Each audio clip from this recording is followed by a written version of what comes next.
Let's see. I feel like an old man with these things. Let me just make sure the comment section is open. I'm about to get really meta here. All right, cool. So I do have the live chat open. So, what's going on, everyone? So, you guys clicked on the live stream. You know what's going on. So my movie, I've been editing it for a couple months now. Um, I swear I'll like put it private on YouTube, and then I will immediately, I'll immediately then be like, all right, I need to fix this and this. So I'm finally deciding to make it public. So it's going to be going public on either the 18th or 19th. On my social media, I have it as the 18th. That's when it's the premiere. The premiere itself for cast and crew members will be the 18th. I'm thinking about the 19th is when I'm going to release it on YouTube. Also, I have it on Letterbox. I made a Letterbox for my movie Incisor. So if you guys do decide to watch the full thing of Incisor, you can then go on Letterbox. There are a couple issues with the movie. I filmed specifically in the wintertime because I was like, hey, there's not going to be that many people around, so it's going to be awesome and easy to film at locations. But the issue I had was wind, and wind is something that in sound mixing, it's very difficult to get rid of. So, just giving you guys a forewarning about that. But yeah, if you guys have any questions, feel free to ask. Other thing I wanted to say is that I also will be working on another movie soon. With that, I'm in pre-production right now. We're just throwing around ideas, but we do have a pretty good concrete premise that we're looking to go off of. Hopefully, with a pandemic going on, hopefully things kind of go to a point where we're able to film more locations. But that's the thing also with Incisor. Things Devin Mon asked, what are some countries you want to visit? That's a good question. New Zealand's usually the first one that comes to mind. Because based on Lord of the Rings and Chronicles of Narnia, those locations where they shot these movies are beautiful, and it's New Zealand. I also would love to be like Italy. When I saw Calling by Your Name, that movie was like, this is where I want to go. In fact, my girlfriend and myself, we've talked about Italy possibly being like a honeymoon spot. I hope so, because man, that's such a beautiful area. I'm trying to think of other areas I'd want to visit. I know it's in America, but Hawaii is someplace I probably really want to visit. Nothing really cold though. I know New Zealand's probably technically cold, but still, it's beautiful. But good questions. What was I gonna say? Sorry, it was a long day at work. I'm really hoping places start to open up again, because truth be told, it's made things really difficult. In fact, I literally had to rescript and reshoot several things because of the whole pandemic. Originally, the final act of my movie was going to be a lot different. Certain characters I also had to kind of like tweak and everything because of certain things that obviously occurred without the world. But who knows? Also, to give you guys a little bit updated about my channel, I'll be releasing my Veep review soon. My 1980s Academy Award video, I think I'll be releasing probably Tuesday, just to keep in accordance with all the other ones. I apologize for the wait for that. I've been waiting for Carlos of Misfit Pond to give me his half of the 1990s Best Picture ranking list. I haven't received that yet. He said he is working on it, though, so slowly but surely. So keep that in mind. What other videos I have? I have Adam McKay's ranking list ready to go. Let me see what else I got for you guys. John Milholland, what's your take on COVID-19? Is it overblown at all? That's a good question. I'm not one of those people. So firstly, a little bit of background. I'm not one of those people that's like, oh, COVID-19, it's the Democrats, trying to do this. And vice versa. I'm not also one of those people where it's like, oh, the Republicans, they're not doing enough. I'm one of those people where I'm just like, you know what? Wear a mask. It's not that hard. I try to do it all the time, honestly. I think that honestly we haven't done enough precautions. because you look at other countries, and other countries have so low numbers compared to America. And I think that's because America is all about we're free and everything. And it's like, okay, you're free and everything, but because you decided not to wear a mask, you are affecting other people around you and you don't even know it. Although I will say, I do think that the masks in America, what happened was that was something that went mainstream in April with wearing a mask. I think we should have worn masks starting, honestly, in January. Obviously, it would have probably ruined my movie because, my movie's made out in public. And everyone wearing masks would have been like, "What's going on?" But obviously, if people look at 2020, they're like, "Oh, that's why." But to answer your question, I don't really think it's overblown. I think it's one of those things where people need to understand that wearing a mask is not taking away your rights. It is literally just basic common sense. Wear a mask. Wash your hands. I've been practicing personally this for 9 years. Other than the mask, I wash my hands all the time. I'm a germaphobe. I'm the type of person that literally will get my shirt, and when there's a door handle, I will literally do that. Everyone made fun of me at work, and then this all happened. I'm like, haha, screw you guys. I was right.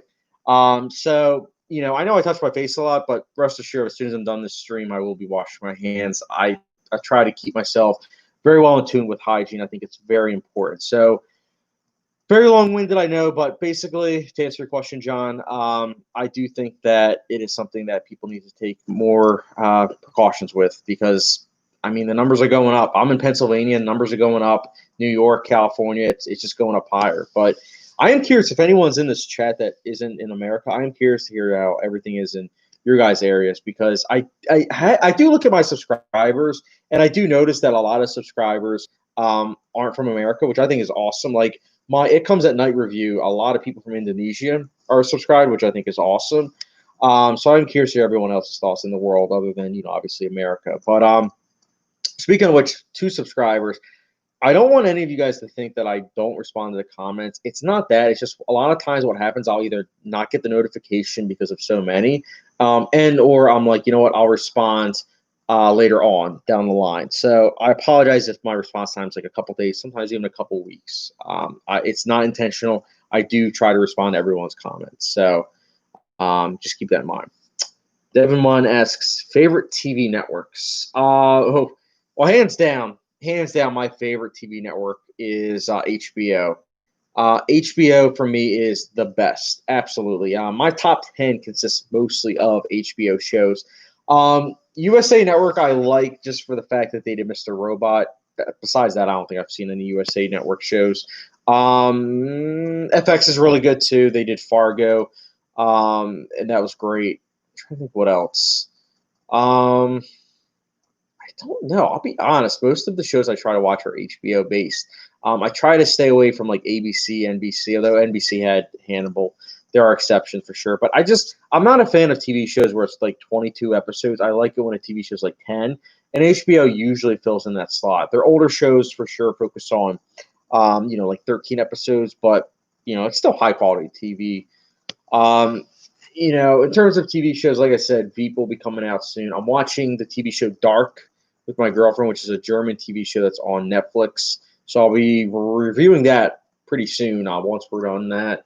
What's the other TV show I'm watching? Oh, I'm watching 6 Feet Under still. I'm on season 2 now. I'm slowly but surely making my way, so I'll be reviewing that probably in the near future. I'm trying to think of what other TV shows I'll be reviewing soon.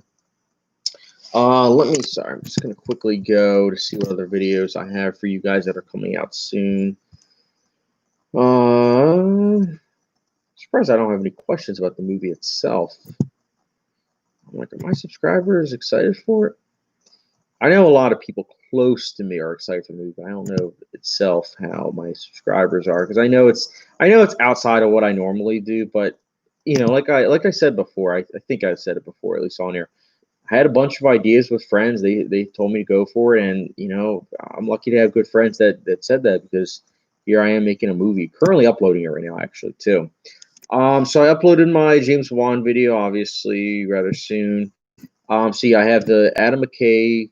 Alfonso Cuarón. I have that ready. 2000s Academy Award Best Picture list. I already had filmed and did that with Skynet Gens. That'll be coming out after Carlos Carlos Gets His Act Together, and then 2010s I did with LG Screen Talks. I had that film, so a bunch of stuff. The Readership Gamer. Yes. The Readership Gamer, I see a lot of your comments. Yeah, I know you're new to the live stream right now, but I promise you, I'm not avoiding your comments. It's just one of those things where it's a lot, so I literally have to go on my comments and I'll have to like answer them all. So I'll try to answer them. John McTiernan. Yeah, I gotta write it down. I have so many. Actually, let me pull up my phone just to give you guys like a list of all the people that I'm planning to do lists for. Let me see. So if you go to my letterbox, you'll see like I have 45 lists, but the truth be told, I have like 90 something. Todd Phillips, I'm planning to rank his. I've done like 7 out of his 10. Alejandro G. NR2, David Cronenberg, Nicholas Winding Refn, Matthew Vaughn, Anton Fuqua, Tony Scott, Spike Lee, Kevin Smith, Francis Ford Coppola, Wachowskis, Lars von Trier, Chan-wook Park, Bong Joon-ho, Richard Linklater. Like I said, Paul Greengrass, Guillermo del Toro, Mike Flanagan. The list goes on. Pedro Almodovar, Gaspar Noé, Yorgos Lanthimos. I have a lot. Martin Campbell. So I'll definitely be adding John McTiernan into the list. I know I've seen some of his movies, but I don't think I've seen a lot. John Milholland. Yeah, I totally agree. I've never been a germaphobe, so I was slower to adapt to wearing a mask, but I will in public now. Speaking of other countries, do you have any favorite foreign films? Ooh, that's a good question. I don't want to spoil my. I have also, I forgot to mention, I actually just got done editing my top 50 movies of the 2000s to 2009. I mean, not 2000s, 2000 to 2009, part one. So I'll have that coming out soon. But yeah, I love foreign movies. One of my all-time favorites is The Raid 2. That's probably my favorite action movie. I love Pan's Labyrinth. Oh boy, The Wailing. There's just so many great foreign movies. You know, they really do put American movies to shame in a lot of terms. And maybe that's just because I haven't seen like every foreign movie the way I've seen like every American movie. But when you watch a foreign movie, it's just such a breath of fresh air. Parasite's obviously great too. Pain and Glory. The Skin I Live In is very underrated. Nobody talks about it, but people should. Devin Mon. I recently finished Dark. I also really like 3% from Brazil, and one Canadian show I love is Blackstone. It's about the residents of Indigenous Reserve, and it's on Amazon Prime. And tell me. I'm not gonna lie, Devin. I am curious to hear your thoughts on Dark. I'm on season 2. I believe it's episode 3.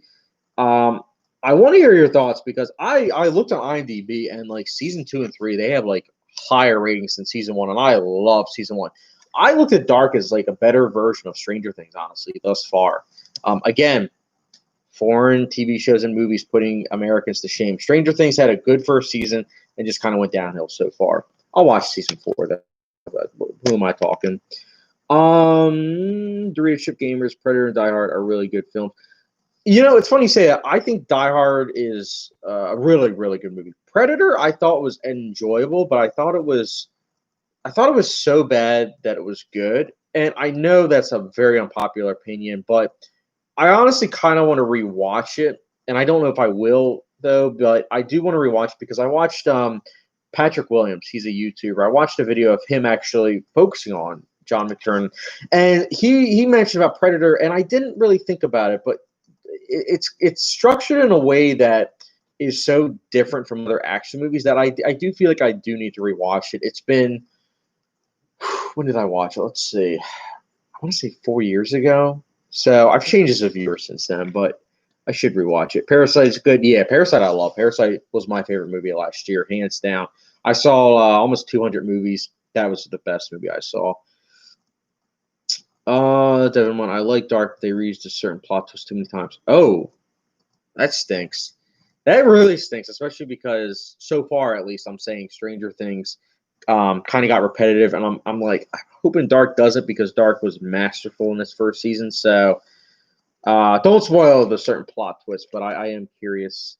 Predator isn't like the greatest film of all time, but it's definitely one of the best blockbusters from the Readership Gamer. Yeah, I enjoy it. Don't get me wrong. Like, I absolutely love the line where it's like, "You bleed, man, you're hit. I ain't got time to bleed." It's like that line is so good.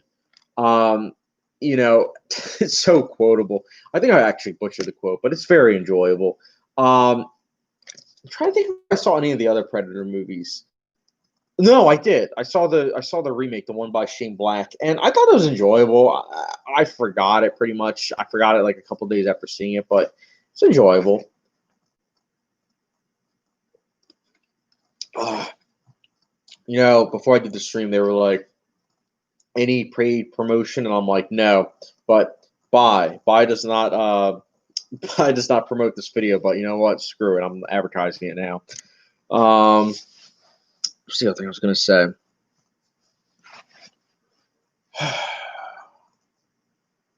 Oh, the comment.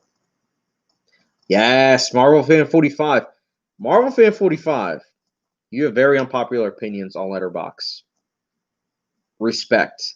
I gotta say, I am very surprised. When I read your reviews I was like, all right, he's given a lot of movies 5 out of 5 stars, and then I was like, the ones you gave 1 out of 5, I was like, whoa, bro, whoa. I was like, you gave the Dark Knight trilogy a 1 out of 5 star rating, and then I saw Saving Private Ryan today.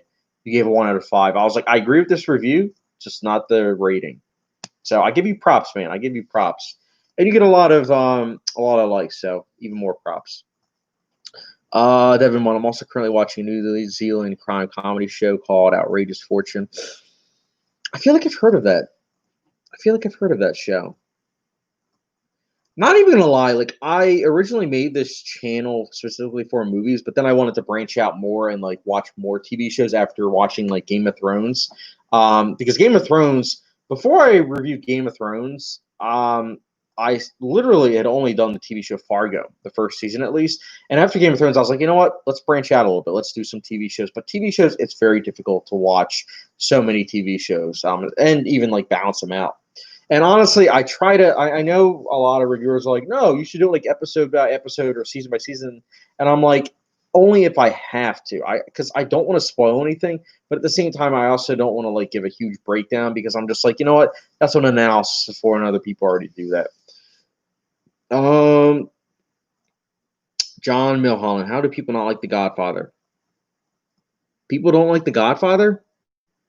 Actually, I can't even lie. I know people that don't like The Godfather, and it blows me away. Actually, my girlfriend, most of her family, including herself, think that it's boring.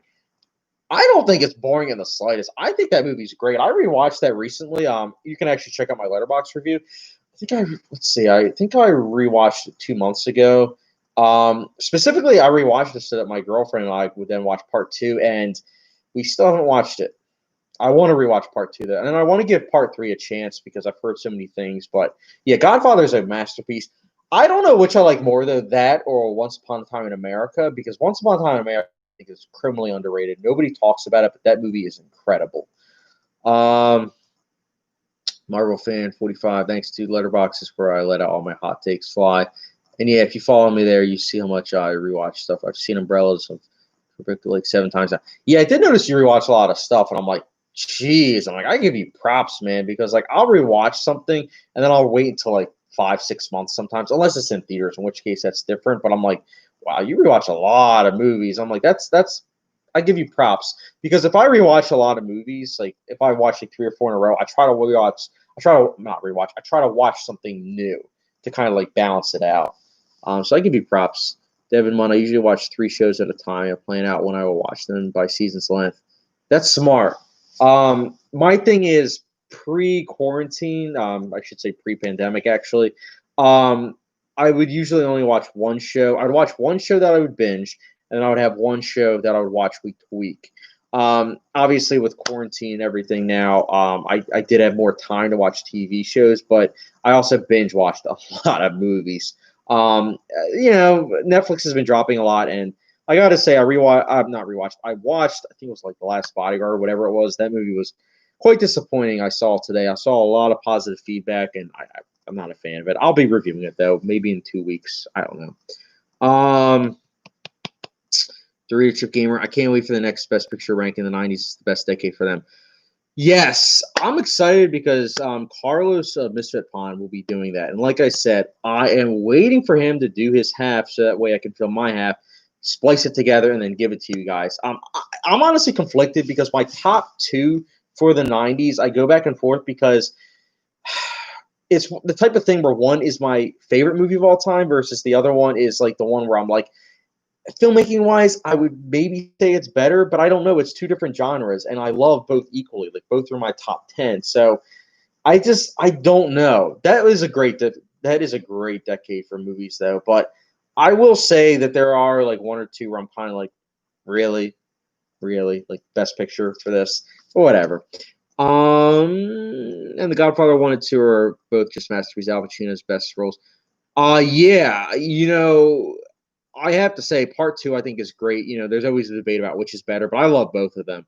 I mean, if you guys saw my 1970s, best picture ranking list, I loved both of them. I think both are incredible movies, and Al Pacino rocks. I still need to watch Jack and Jill. I heard Al Pacino's best role is in Jack and Jill. I'm kidding, of course. Leadership Gamer, I know you were surprised when I said Rocky was my favorite best picture winner. But really, that's just one of those movies I love that happen to win. Yeah, I mean, I completely get that. Like, I'm not going to sit here and say, like, I was surprised. I was genuinely curious because, again, I see a lot of comments on my channel, and I'm not, like, boasting because it's like I don't have that many subscribers. But I notice I get a lot of comments, and, like, you kind of see, like, a trend, and that's why, like, when you see someone go against the grain like Rocky, I'm like, wow, that's a surprise. And it's cool because, everyone is unique, and it's like, I feel like it's when someone goes against the grain that it's really cool because everyone is different. So when you see a different perspective, it really kind of gives you some more insight. So that's why I really appreciate that you had a different view on it. And again, I like Rocky. I was just kind of surprised that it was like that was the number one for you for the decade. Marvel Fan 45 tonight is either a double feature or sleep. I already rewatched Umbrellas of Truba again earlier today because it's so perfect. But I'm a huge fan of operas, so the movie was made for me. I need to watch it, honestly. I will not lie. I have not seen that movie.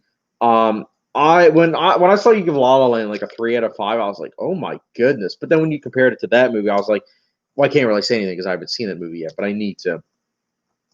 The Readership Game or Braveheart should be number one. Listen, I own Braveheart. I have seen it twice. I actually reviewed it on this channel. It was like 5 years ago. I like it, but it has its issues. It's good though. I'll leave it at this. It's good. Devin one. Also, do you have any movie shows you love that have indigenous themes, like indigenous characters, like indigenous stuff interwoven with the plot? That's a good question. Sorry, it's late where I'm at. Let's look at this up. So when you say indigenous, you mean like originating or occurring naturally in a particular place? Because if so, I'm not really sure. I can't really think of any off the top of my head. The Reshoot Gamer Schindler's List is great, but it's also so hard to watch. Is kind of the point. Yeah, Schindler's List is a masterpiece. I'm not gonna lie, that's a movie that I always thought was great, but this last time I broke down. I was actually crying in like several scenes, and like I know for a man it's like they're not supposed to say it, but like you know what, screw that. Like it's 2020, and I'm just being honest. Like Schindler's List is one of those movies where I've added it to that list of like also like The Green Mile, $1 Million Baby, where it's like I just get so emotional with it, and Schindler's List is just it's perfect. Schindler's List is Steven Spielberg's masterpiece to me. John Milhan, yes, Once Upon a Time in America is so good. Shout out to Eyebrow Cinema, which brought it to my attention. About to watch that Mike Shyamalan, The Last Airbender movie. Is it any good? Uh, listen, I'm not one of those people where it's like, oh, The Last Airbender, the TV show, it's one of the greatest of all time because I haven't seen it. The Last Airbender I finally saw because I wanted to do M. Night Shyamalan's ranking list. So I saw it with an open mind. I heard it was terrible and everything, but I still went in with an open mind. It is really bad. It's terrible. It's not like The Happening where it's so bad that it's entertaining. It's so bland. The acting is very wooden. It's unconvincing in terms of even the visual effects. And also it's how do I explain it? Just watch it. I'm curious to hear your thoughts. John Milholland, do you actually have a letterbox? Because if so, you can actually subscribe to me, or not subscribe. You can follow me, and I would follow back because I'm curious to hear your thoughts on it when you see it. Directorship Gamer, Saving Private Ryan should be on the list. Unpopular opinion. I actually like Shakespeare in Love more. I know, I know. I've seen Shakespeare in Love about a dozen times. Saving Private Ryan I've seen twice. Once when I was 16, and then another time last year around the 4th of July last year, I believe it was. No, actually not 4th of July, Memorial Day, I believe it was. Saving Private Ryan, I actually agree with movie 40. No, not movie. Let me go back because I don't want to butcher his Marvel Fan 45. I actually agree with his review. I think Saving Private Ryan has a great first 30 minutes. It's excellent. It feels very visceral, very intense, and then after that first 30 minutes, it feels a lot like cinematic. It feels like it's not that boots on the ground type approach. It's more of that trying to be entertaining. At least I kind of got that feeling. And I get it; it heavily inspired Call of Duty, but I just really do feel like it kind of died out after the first 30 minutes. Again, I respect the rest of the movie, but I do have to say, as a whole, I think that the first 30 minutes is what really sells the movie. It's great, but again, I just like Shakespeare in Love. That's a movie that I think it really works well. I can't even say it's a guilty pleasure because I genuinely think it's a good movie. Viewership Game American Beauty is awesome. It's just so hard to watch today, if you know what I mean. Yeah, yeah. I guess I can talk about it on the channel. Kevin Spacey is one of my favorite actors. Still is. You can hate me for it, but I am one of those people that I'm able to differentiate an actor with their personal life. I think Kevin Spacey's personal life, yeah, it's in question for sure, but his acting, it's incredible. I think, and I think that movie has aged very well. I actually did a re-review of that when it became 20 years old because I just saw that it was getting a backlash. I'm just like, you guys are out of your mind. This movie is incredible. Holy cow. Devon Mon, I mean, like Native Americans, Polynesians, etc. Oh, good question. I would say Wind River, The Revenant, and then The New World, which is a Terrence Malick movie. I think these are all movies that do a really good job of actually focusing on this. I think that it's something that, first of all, I think the topic that you're talking about doesn't really get enough attention, unfortunately, but it's really good. Dorito Chip Gamer $1 million Baby really threw me off with that last act. Yeah, you and me both. That final act killed me, man. It really did. I rewatched in preparation for my 2000s Best Picture ranking list, and yeah, it's incredible. It's one of my all time favorites, honestly. Dorito Chip Gamer, a Steven Spielberg release order marathon is an emotional roller coaster. Yeah, Steven Spielberg, I did a ranking list for his movies, obviously, but his movies are always so well done. Even some of his movies I'm not the biggest fan of. He just always know how to really approach filmmaking in such entertaining and accessible way, I think, because he has long takes in his movies, which are usually kind of looked at as more artsy, but he does it in a way that it's more accessible for the average viewer, and I appreciate that. Marvel Fan 45 realized all my favorite films are depressing. I don't know why, but that's probably change eventually. I just love depressing films. Yeah, you and me both. I mean, a lot of these movies that I mentioned, like $1 Million Baby, Green Mile, American Beauty to an extent, Schindler's List. These are all movies that are really, sad. I mean, it's not like Lars von Trier sad, but they're all really depressing. Respect the fact that you like Lars von Trier as much as you do. I do think that there hasn't really been any of his movies that I was really able to latch on to, but I respect from afar. Real Trip Gamer, say what you want about the guy, but his acting is great. Absolutely. Marvel Fan 45, depressing, messed up films are my favorite types of films, honestly, and Umbrellas of biggest, most depressing movie, opera, musical, and Catherine Deneuve is a literal angel in that film. I'll have to check it out. I got to add it to my watch list then on Letterboxd. Real Trip Gamer, expected it to be like Rocky, instead it made me depressed. Yeah, man. I mean, the subject matter alone, it really kind of brings to light about how the world isn't black and white and how there's a lot of gray issues. And I liked how that movie really brought that out. Devin Mon, yeah. Plus, there are a lot of other indigenous movies through the world. Original Australians, Maori of New Zealand. I apologize for butchering these names. Sammy of Scandinavia. I am fascinated by indigenous culture. I am too. It's really a shame, honestly, how it doesn't really get that much focus in, in America. You'll have some actors that kind of get like typecast, as Native Americans, but there really isn't that much focus. And listen, as much as I defend The Lone Ranger, trust me, I do. I actually genuinely think that's a good movie. I do think they probably should have cast an indigenous member instead of like Johnny Depp. I think Johnny Depp's good in the role, but you should cast someone that actually is Native American and not like 10%. I don't know. That's just my opinion, though. The Readership Gamer, it's good, but I personally think Clint Eastwood's other Best Picture winner is better. Man, let me tell you, I go back and forth. Unforgiven, I think is great. I think it's a masterpiece as well. Like if you had a gun to my head and said which is better, Million Dollar Baby or Million Dollar Baby or Unforgiven, I don't know, man. I really don't. I love both. That's the thing. I also have Clint Eastwood up on the old queue for doing a director ranking list, and right now I have those two kind of like tied. I know I'll have to break the tie, but I think it's going to be kind of like Stanley Kubrick's movies, where it's like the top three are just interchangeable at this point. Readership Gamer, Return of the King is kind of like Rocky. I love that film, but it feels so weird putting over films like The Godfather and Platoon on my list.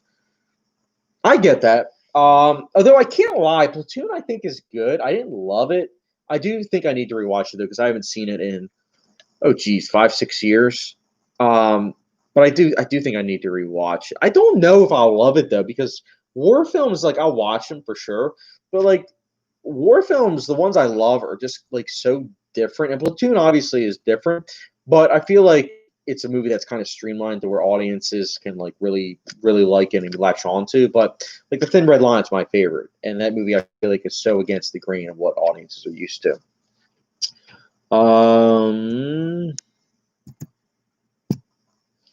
David Mon, yeah. Plus, there has been plenty of pretenders in Hollywood pretending to turn for actors who pretend to be native to get work, like Iron Eye Cody, who was Italian American but lied to get work. I didn't know that. I really didn't know that. I'll be honest. I'm fascinated by the culture. Like, I think Dances with Wolves was good in that it brought to light like that because I feel like prior to that, like Native Americans were just kind of like really stereotypical. But I feel like that movie really brought to light it. I need to rewatch that movie, but I remember watching the movie and being like, "Wow, this is unique." Rich of Gamer Silent Slam is a masterpiece. You're darn right. I own that movie on Criterion.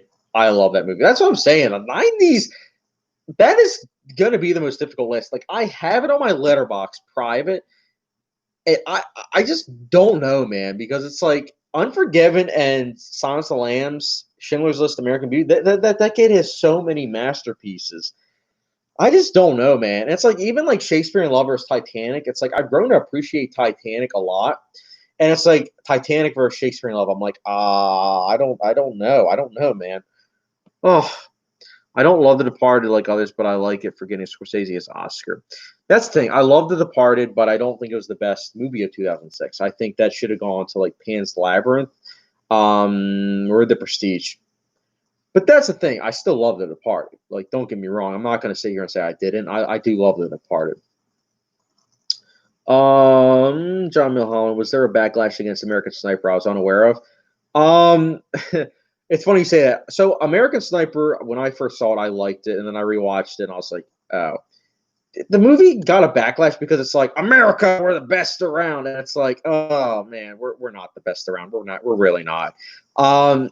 American Sniper's backlash is that Chris Kyle was kind of like said to be glamorized in the movie, but he really wasn't. It was kind of like, hey, I have PTSD from all this experience, but I feel like they kind of glossed over it in the movie just a little bit. Also, it feels like a hashed together, half baked attempt at being like Saving Private Ryan meets The Hurt Locker, and it's like if you had a gun to my head and said Hurt Locker or American Sniper, Hurt Locker all the way. Actually, Zero Dark 30 beats both of those. But yeah, there's a backlash a little bit. I mean, the fact that it got a Best Picture nomination over like Gone Girl, is just a travesty in itself. I still can't believe that. Leadership Gamer, I love Goodfellas, but people don't realize how good Dance with Wolves is. I'm glad someone says it. Listen, I've seen Goodfellas twice. It's a good movie. I don't know if there's any Martin Scorsese fanboys out there that are in this chat.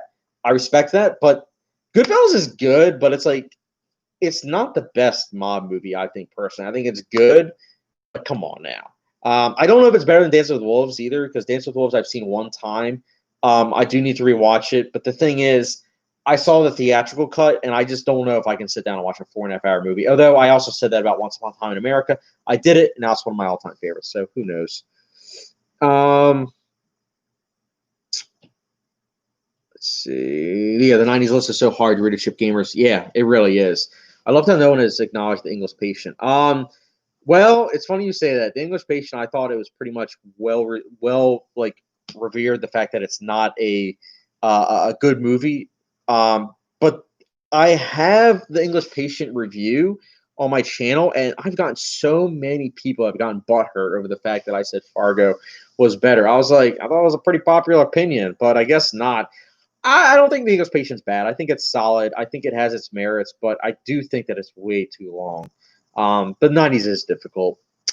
Richard Gamers, I have a weird relationship with Guillermo del Toro. I loved his earlier films, Blade 2, Hellboy 2, Pan's Labyrinth, even Pacific Rim, but his later films don't really resonate with me. I guess I like popcorn movies.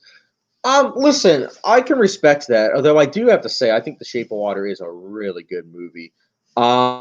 Again, I'm not going to give you my ranking list on here, but I have one more Del Toro movie to watch. I've just been putting it off. I think it's Kronos, something like that, whatever. But I get what you're saying, because he was definitely more focused on like the monsters in his earlier work. I mean, again, The Shape of Water he was as well, but I feel like The Shape of Water was trying to do so many things that I get what you're saying. It was like, yes, the monster's a part of it, but it's not the main facade, so to speak. It's about, obviously love. Mario Fan 45. There's another benefit of having a channel I can share. Excuse me, my love for Umbrellas again. I gotta say, everyone should see it. And yeah, I personally don't like Scorsese films or the Marvel films. Yeah, Marvel movies, I didn't really appreciate them until recently. Like, I think a lot of them are pretty basic, but Black Panther, Avengers Infinity War, Avengers Endgame, I think are three movies that I actually really like. And if I have to get through 23 of the movies to get three that I like, I'm fine with that. Scorsese movies, I like a lot of them, but let me tell you, like, in terms of all my ranking lists, the Scorsese ones are the ones where I've gotten like the most amount of dislikes. And it's just because my list is so against the grain. Like, I'm sorry the way I feel about that. Actually, I'm not sorry, but what can I say? I liked it. Readership Gamers, LL Fargo is miles better. Oh, absolutely. I've come around to The Shape of Water. Yeah. I feel so bad when people call him overrated. Yeah, Del Toro's not overrated. I think he's an acquired taste. He's not for everyone. John Milholland, have you seen Good Kill? I saw it at the same time as American Sniper, and it is fantastic, super depressing. Good Kill, is that the one with Ethan Hawke? Because if so, I had an opportunity to see it in theaters, but I didn't see it. I forget what I think I saw Everybody Wants Some instead, unfortunately. Chip Gamer, Fargo, No Country for Old Men. On my ranking list, I had No Country for Old Men as number one, I believe. But Fargo's like a close number two. It depends on my mood. If I'm in the mood for like a super serious, like existential crisis of a movie, No Country for Old Men. If I want like a good time, but also like a really serious movie, Fargo. Marvel Fan 45. I also just got Criterion Channel, best streaming service. Binge watching all of their films. Like I've been waiting to see for a while. Like Umbrellas was one of the best movie experiences I've had. I had Criterion Channel. Actually, when I first got Letterboxd, I had it for a week, and then I got rid of it just because I wanted to get that week so I could binge watch a bunch of movies on IMDb's Top 250. And I like Criterion. I do think that the way it's like structured is really good and user friendly. Also, it's kind of nice because it's a low amount that you have to pay per month, and you get to kind of see like, hey, is this worth buying with Criterion? Because Criterion Blu-rays are very expensive. That's the other thing I want to say to Richard Gamer. I see a lot of times you mentioned in your reviews about buying on DVD. You should buy them on Blu-ray, man. Blu-ray is the way to go. 4K if you can, but Criterion doesn't yet do 4K, so it is what it is. Richard Gamer, I feel like we should be able to like anything in cinema. I get flack for liking Scorsese films and Endgame at the same time because they're so different. Yes, thank you for saying that. That's the other thing. I feel like I get some comments where it's like, well, I don't understand why you like this. Like, how could you like this? And it's like, bro, I have a different opinion than you. That's fine. If I'm able to explain it, just because you disagree doesn't mean it's something that like I should be ostracized for. Because there are so many people that I follow on YouTube where it's like I disagree with their viewpoint, but I respect it because it's like they're explaining it. You know, like I follow someone that says that they don't like the Dark Knight trilogy, not just you, Marvel fan 45, but like other people. And it's like, you know what? I love the Dark Knight trilogy, but I can still respect it and understand their viewpoint. Richard Gamer also said, I think The King's Speech is good, but there are so many other great movies. King's Speech, I loved like about 8 years ago. I rewatched it recently. I thought it was just okay. I think Social Network should have won Best Picture, but I respect that. Yeah, the Social Network should have won Best Picture. There it is. I absolutely agree. One of the best movies of the 2010s, maybe of all time for me. No one should have won Best Director. I've come back on Inception, honestly. I like it. I think it's good, but it's not the masterpiece I once thought it was. Maybe it's just because I've seen it so many times, but I really come back on it. Good movie, though. Colin Firth should have won Best Actor like he did. I don't know, man. I personally think Jeff Bridges should have won for True Grit. I think True Grit got snubbed big time. It got 10 nominations, but nobody talks about it. Nobody talks about that movie, and I think True Grit is a great movie. The Fighter is underrated. I thought that was solid. I need to rewatch it though. The Richard Gamer Inception is one of my favorite movies. I can respect that. I love the ending. I do think it has some really cool action scenes. I love how it's pretty much like a dream movie combined with like a Bond movie. But I feel like after you've seen it so many times, the exposition really does kind of like become noticeable. But that's just kind of how Nolan is. I feel like for the most part, like it's kind of like Interstellar for me too. Like the exposition, the last time I saw it was really apparent. And exposition isn't bad. Again, I literally did this live chat specifically to talk about my movie. And my movie has exposition. In fact, I pretty much cut out a lot of narration. I had a lot of narration in my movie, but I cut a lot of it out because I was just like, you know what, this is too much. Exposition is needed, but it's also something that for multiple viewings, sometimes it can be a detriment. Denis Villeneuve needs an Oscar soon. Yes, that's another director. I've seen most of his movies. I am planning to do like a ranking list. I have like I think one or two more of his movies to do, but Denis Villeneuve's great. Blade Runner 2049. You know, I'm glad it got 5 Oscar nominations, but it should have gotten a Best Picture nomination, especially since like Darkest Hour got a nomination. What happened? That's just that genre movies don't really get nominated. Like the facts, I'm trying to think. In terms of genre movies, I feel like we're kind of getting better. Like we have Black Panther that got nominated. You know, we have other movies. I was gonna say Hereditary. Hereditary should have gotten nominated, but it's a shame, man. It really is. I was just looking at my letterbox. What are your thoughts on Argo? Argo. I think Argo is quite overrated. Honestly, I think it's okay. I saw it. That was one of my first R-rated movies when I saw it. I think it was 2012. I thought it was good, and then I rewatched it like about a year or so ago, and I thought it was just okay. It's not bad by any means, but like Best Picture, really, over the facts of like you have the biggest one that probably should have won was The Master. Didn't even get nominated. Lincoln, actually, no, Lincoln I probably would have given it to. Lincoln, I think, is a incredible movie. I mean, I love The Master as well, but it didn't even get nominated. Life of Pi or Zero Dark 30 also could have won. I would have been happy. Django and Shane, I think, wouldn't have won, but that would have been very interesting if it had. Um, I mean, Return of the King swept the Oscars. Yeah, it's funny. Return of the King swept the Oscars, and there were other movies that did also win like awards, and I was glad that those movies won awards too. Like Lost in Translation, got an Oscar nomination. A win for screenplay, well deserved. Mystic River won some. Master Comedy also got, I think it was one or two. I think it was cinematography, and I believe it might have been another one, but it won some. So the other movies that won that year also deserved.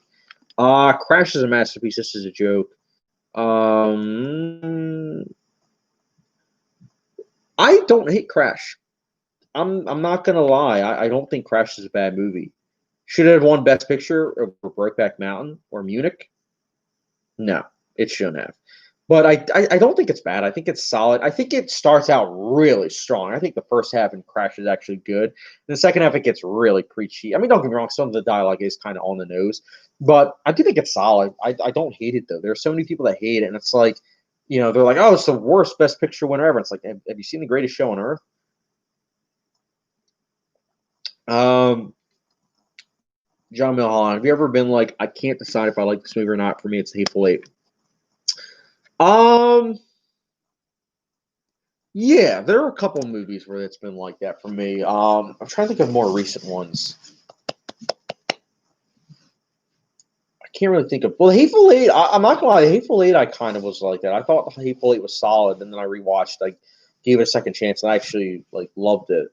Um, I'm trying to think of ones off the top of my head. Let me real quickly check my letterbox because I'm sure that there'll be some where I'm like, oh yeah. Um,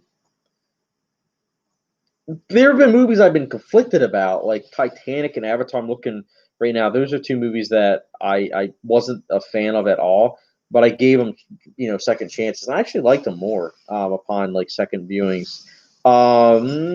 Same with let me see. Oh man, I'm trying to think of other movies. Mm, Yeah, I can't really think of any other movies.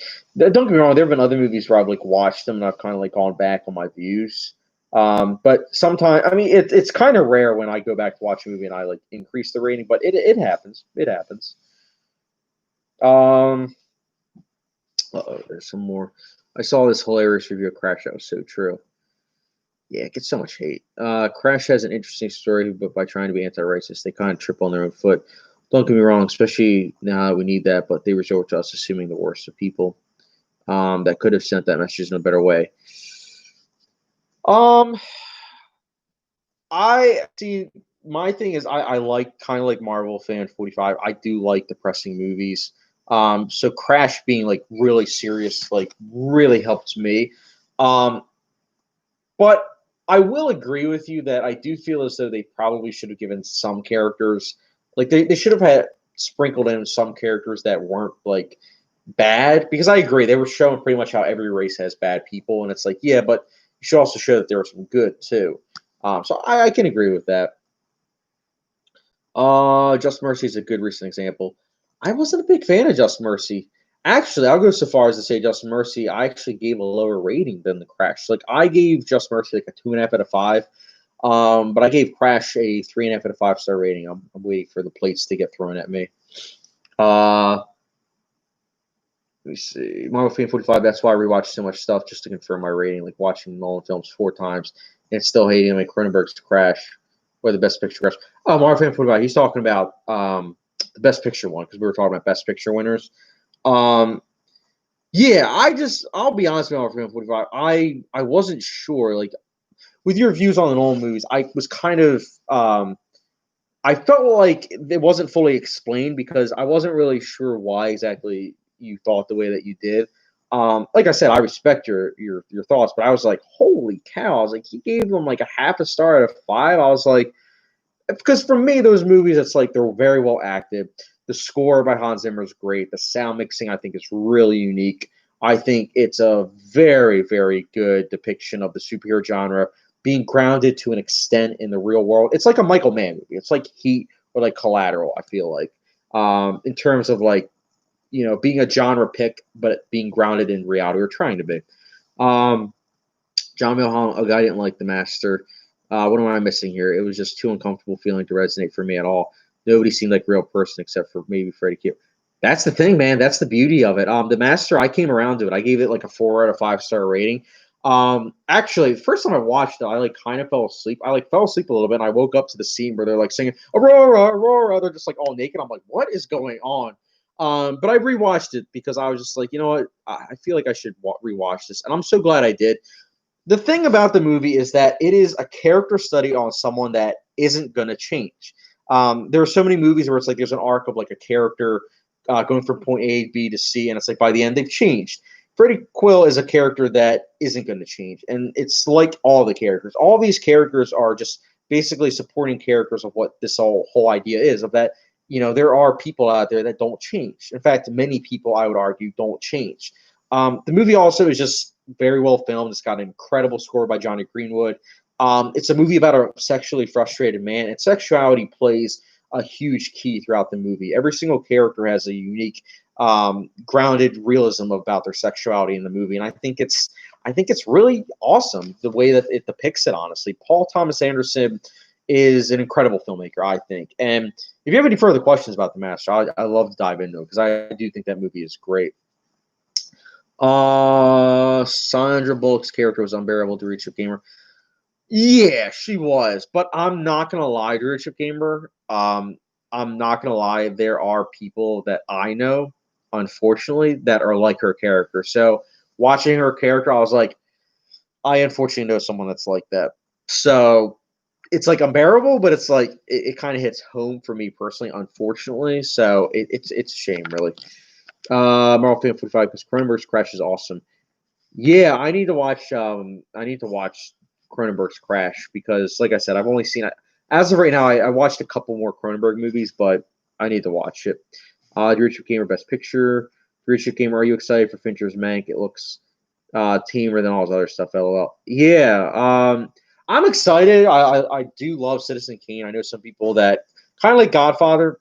Some people kind of backlashed on Citizen Kane, said it's overrated, but it's like no, it's not.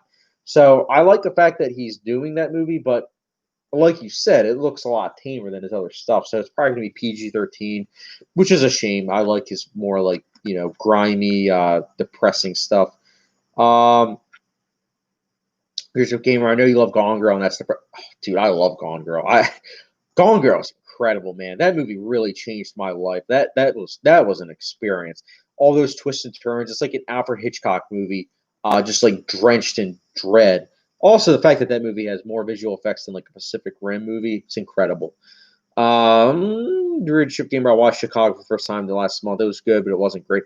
Yeah, I thought it was solid. I actually tried to watch it a second time. I couldn't get through it. Solid.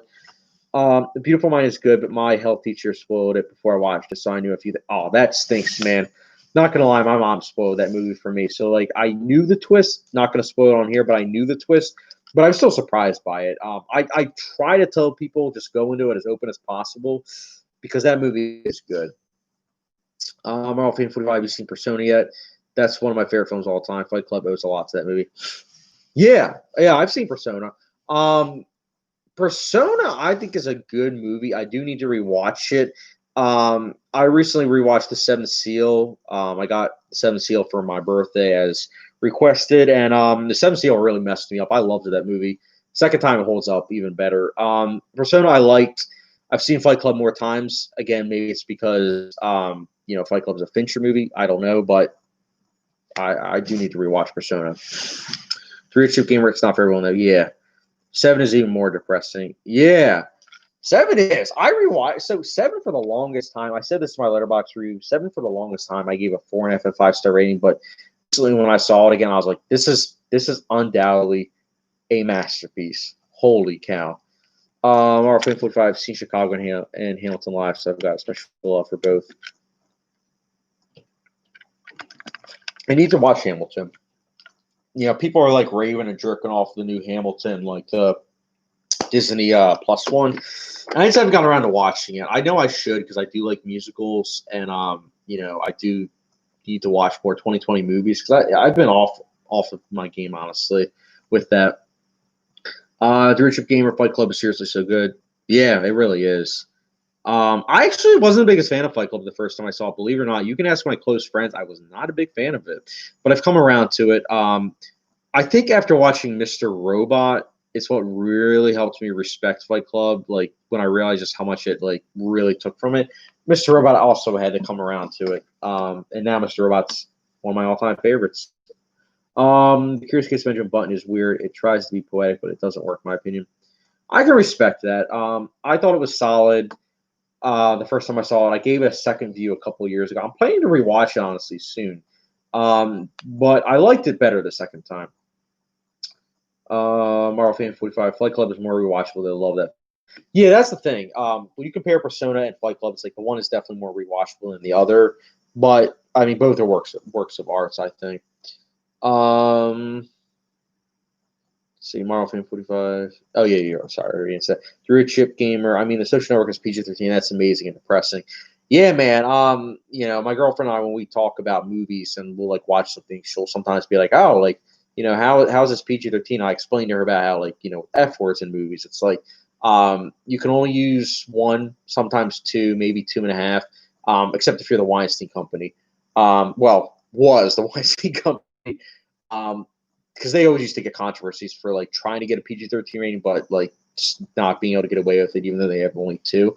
Anyways, I digress. Social Network has two F words. They're both used beautifully, and it's a masterpiece. Social Network needs to be talked about so much more than it does. That movie, honestly, it depresses me how little people talk about that movie now in terms of mainstream audiences, because that movie is what filmmaking is all about. Mic drop. Gladiator might be one of my favorite movies of all time. So amazing. Ah, I love that movie. I love Gladiator. I know some people are like, oh, it's like Spartacus meets Ben-Hur. Guess what? I've seen more. I've seen Gladiator so many times. The other two movies I've only seen once a piece. Um, the Reach Up Gamer, the Social Network kind of pushes the boundaries out. Yeah, it really does. In terms of writing and editing, I mean, I would love to make a movie come keeping close to the Social Network. There's masterpieces, and then there's the Social Network. It's that great. Um, People need to talk about it more. I know it was well revered when it first came out, but I mean, 10 years later, I feel like people need to talk about it again. Like, I feel like this year people are talking more about Inception now. It turns 10, and it's like that's fine and dandy, but Social Network, come on, Social Network beats Inception for me. John Mulholland, yes. By the way, Good Hill stars Ethan Hawke. Check it out. Yeah, I like Ethan Hawke. I actually love Ethan Hawke. I own a lot of his movies. My girlfriend absolutely hates him, but I love Ethan Hawke. I think he's a great actor. A lot of range. The Girl with the Dragon Tattoo is a bit unsatisfying, but it's not the movie's fault. I love The Girl with the Dragon Tattoo. I absolutely adore that movie. The 2011 one. I like the original one, but the 2011 one, holy cow. Absolutely love, love, love that movie. That ending is incredible, I think. It is so haunting. I could literally write a paper on how great that ending is. Um, our friend 45, Alejandro Jodorowsky, is a great director. Sadly, I can't recommend him to any of my close friends because he's so out there, somehow more crazy than Lynch. I'm not going to lie. I hadn't heard of him until I believe it was Misfit Pond started reviewing his movies, and I was like, I need to actually check this director out. I'm curious. I love Lynch. I'm curious about Alejandro's work. Drew Trip Gamer Taxi Driver is a really great movie, one of the best. Yeah, I actually did a doubleheader several weeks ago where I watched Taxi Driver, and then right after Taxi Driver, I watched Joker, and it is kind of crazy how much Taxi Driver influenced it. I like Joker a lot, but Taxi Driver I do think is a little bit better. John Mulholland trying to get my roommate into more nuanced movies. He's kind of a Marvel action fanboy, which is fine. But do you know any good movies to transition him into more artistic fare? Yes, try mystery stuff. I would say Gone Girl. Pretty much any David Fincher movie, but I would say Gone Girl, Prisoners, Silence of the Lambs. I would go with crime thrillers with mystery twists, because trust me, not all my friends are like, "Yo, I'm so down to watch like a Bergman movie or a Lynch movie." Like, you kind of have to get people into movies that are a cutting edge of the mainstream, like in a way. So I would say Girls Dragon Tattoo. Girls Dragon Tattoo. It's mainstream, but it's also one of those movies where it's like you couldn't exactly watch with your parents or like certain people.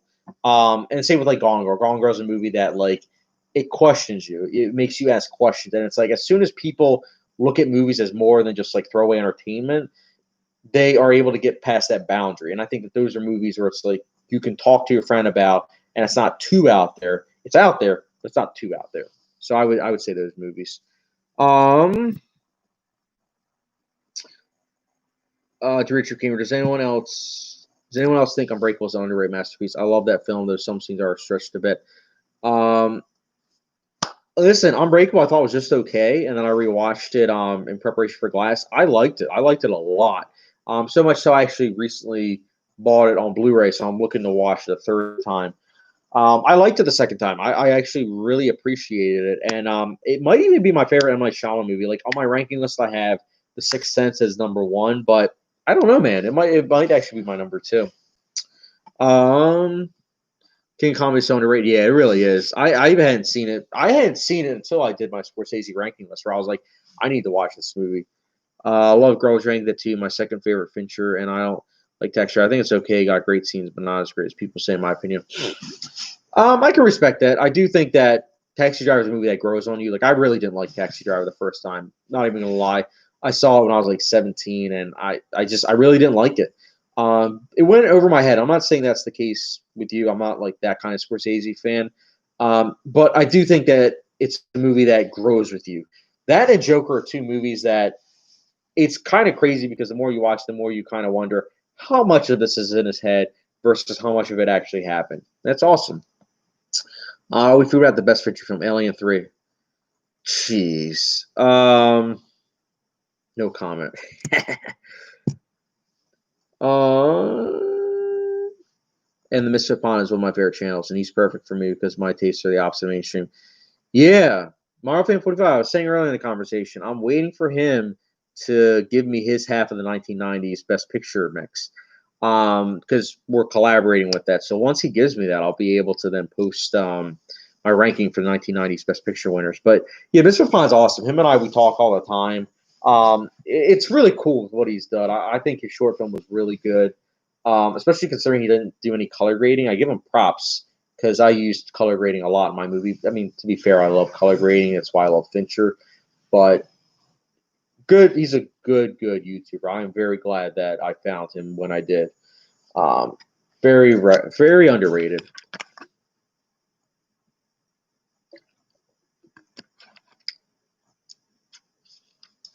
Um, the readership gamer, no, sorry, the readership gamer Zodiac is even more haunting. People say it doesn't stick the landing, but I disagree. I think it sticks the landing. That's a great movie. The game was good for two thirds. Yeah, I need to rewatch the game. I am curious about if I would like it upon like a rewatch. I remember thinking it was solid, but like you said, I think it did kind of fall apart a bit. Marvel Fan 45, like you can tell my letterbox, I don't like mainstream films pretty much at all.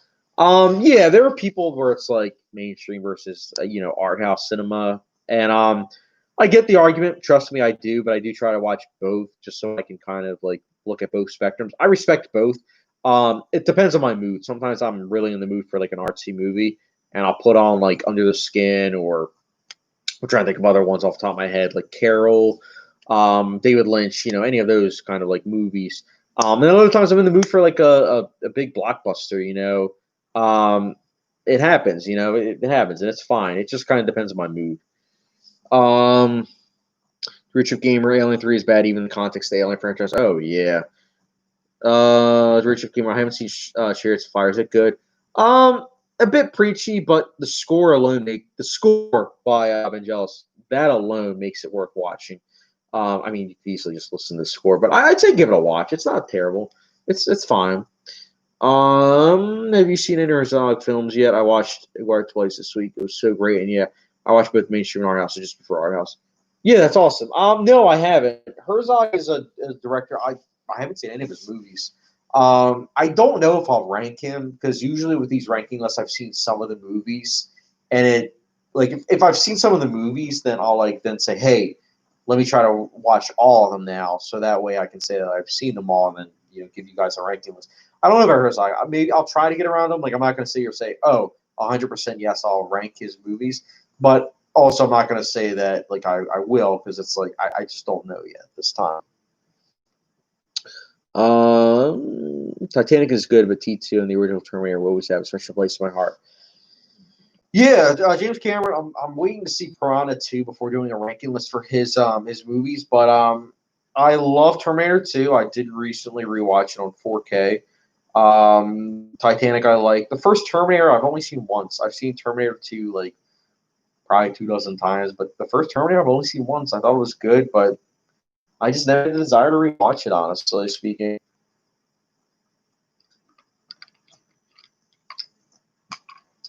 Now, question. Do you guys have any questions about the movie that I made? Because like I said, that was the reason why I did this whole live stream to begin with. I'm curious to hear if you guys have any questions because I was looking at my trailer that I posted and I was like, nobody really is asking questions. Like I'm kind of surprised because it's like I intentionally made the trailer vague so that way it's kind of like you don't really know what you're getting yourself into. So I was just curious. You need to see Aguirre. I got Criterion Channel, so I got access to all the films I want to see for a while. I should. Dream Trip Gamer, Whiplash should have won Best Picture, but Birdman is great. Yeah, I agree. Well, I don't know because that year I also loved, in terms of favorite movie, Gone Girl or Grand Budapest Hotel. Although, like I said, I love Birdman too. I mean, my movie was heavily influenced by Birdman. I have a lot of long takes in my. I have a drum score that my friend did for a lot of different scenes. If it's like tracking shots. I mean, you know, Alejandro was a director that really influenced me with my movie. I mean, I took a lot of influence from a lot of directors. I'm not gonna lie. Like, you kind of realize when you're making a movie that you are paying tribute sometimes to directors, and sometimes you don't even know it. Sometimes you do. But I did intentionally pay tribute to directors. Sometimes it was just an accident, but a lot of times it was 100% intentional. Marvel Fan 45. I'm curious to see it. Yeah, I'm nervous, man, especially for you, Marvel Fan 45, because it's more mainstream. Like the first half is more mainstream, and the second half, I literally have it where it's like I cut out a lot of dialogue, so that way it's like really, in my opinion, artsy. Um, what were the toughest parts of making it? That's a good question. The toughest parts of making it, there were a couple things. So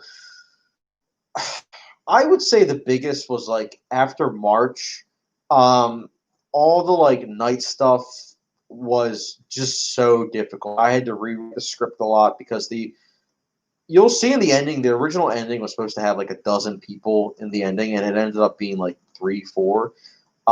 Which I'm still kind of happy about because I still was able to break like the trope of the genre. But in terms of making it, the hardest part is sound mixing. And even now, like I'm releasing the movie, but the sound mixing I'm still not 100% happy with because of. I said it when I first did the live stream, but the sound mixing, there's a lot of wind. I'm just giving you guys a heads up. There's a lot of wind. It was something that I screwed up on. I used I didn't have like a mic to like attach to you, so that way it wouldn't be as like windy. It wasn't until like I watched the footage where I realized that. But sometimes people would be offset, and I was like, I need you guys, but then people are just busy. So I'd say it's sound mixing. Sound mixing is so difficult, and anyone that says otherwise, they clearly haven't made a movie or even a short movie. Sound mixing is so difficult. I've always respected sound mixing and sound editing in the Oscars, but it gives me a whole nother level of it. It's crazy, man. I love seeing indie films. Me too, man. Oh yeah, Gone Girl's awesome. Also, yeah, Gone Girl's great. Gone Girl seriously disturbed me. Yeah, it did. The box cutter scene. Holy cow, man. Three Ship Gamer. Is this your first film? It's my first feature length movie. I have. If you look at my short films list on my channel, you'll see probably like 15. I did a bunch of short movies. Actually, my little brother's channel. I helped him out with filmmaking 2 years ago. I directed those movies, like those short movies. So it's my first feature length movie, but I have done like short movies. But some of them, one in particular, well, none of them are particularly good because I did them when I was like 14, 15. But it is kind of funny because it's like, so this is what happens when a 14, 15-year-old who just loves Michael Bay movies directs it versus now. I'm really proud of it because I'm like, wow, I've seen a couple thousand movies since then, and I've evolved as a film buff. So, yeah, I'm planning to do a second movie. Like I already have like the premise out and everything. Is this your first film? Yeah. Film Fanatic Words ranking Best Picture winners. I said it earlier in the live chat. Basically, what happened, Film Fanatic, was that I'm waiting for Carlos Misfit Pond to get his act together and do his half of the 1990s Best Picture. I know the 80s. I still got to release that. I'm waiting 2 weeks before I know that Misfit Pond will have the footage so he can send to me. So that way, you guys don't have to wait too long. So it will be soon though. I'm probably gonna release the 80s on Tuesday. I'm gonna say screw it. I'll probably release it on Tuesday.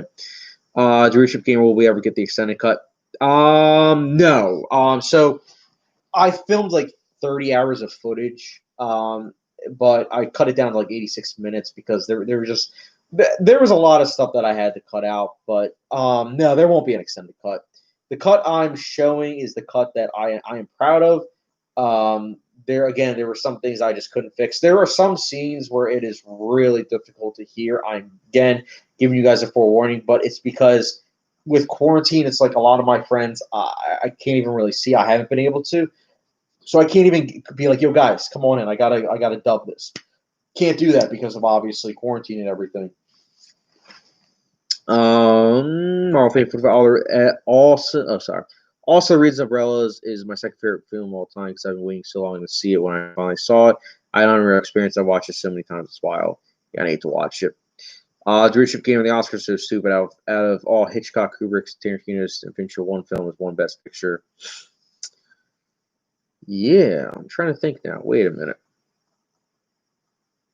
I'm trying to think which of those directors has won Best Picture. Oh, Rebecca.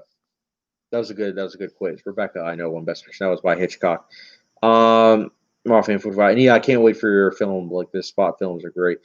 Yeah, I want to give you guys all heads up with my movie. I want you guys to like make sure that you put it on 4K, and also, again, I'm sure for a lot of people, Game of Thrones is like a trigger warning, but much in the same ways as Game of Thrones, you better turn the lights off for the final act because if not, it might be difficult for you to see what's going on. But again, that's just what I'm saying right now. Put it on 4K, make sure, and then also make sure you have all the lights out because that will be the best experience for you. That box cut scene was really grimy, duration gamer. Yeah. Especially considering that it's like at the very end of the movie. Well, actually, I'm not gonna spoil Gone Girl, but I really should do an analysis video. Gone Girl. That movie's incredible. Film Fanatic, Dorito Chip. What movie? I can't think of any. Must be Kubrick Hitchcock film. Yeah, Film Fanatic. It was Rebecca. Rebecca won Best Picture, not Best Director though. Marvel Fan 45. Would you ever want to collab on something with me? My channel is smaller, but I'd be curious to try something. I've only done one collaboration so far, but I've got the extra time to do them. Yeah, you know what? You're a Lars von Trier fan. Maybe Lars von Trier. Honestly, I have. Let me check my ranking list of his movies. I have like a couple more, I believe. Let me check real quick. Sorry, I'm just on Letterboxd right now. I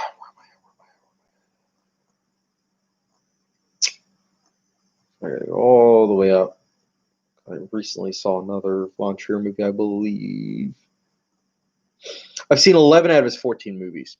So, yeah, I mean, if you want, we could collab on that. I did notice that with your videos, you have it where it's like the camera's not pointed to you. So, if we were to collaborate, I would want to obviously see your face just so that way the audience is able to like put a face to the name. You know what I'm saying?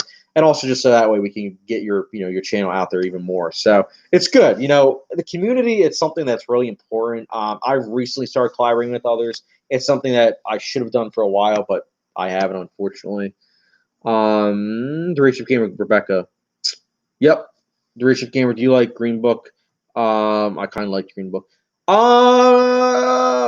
That's a good question. So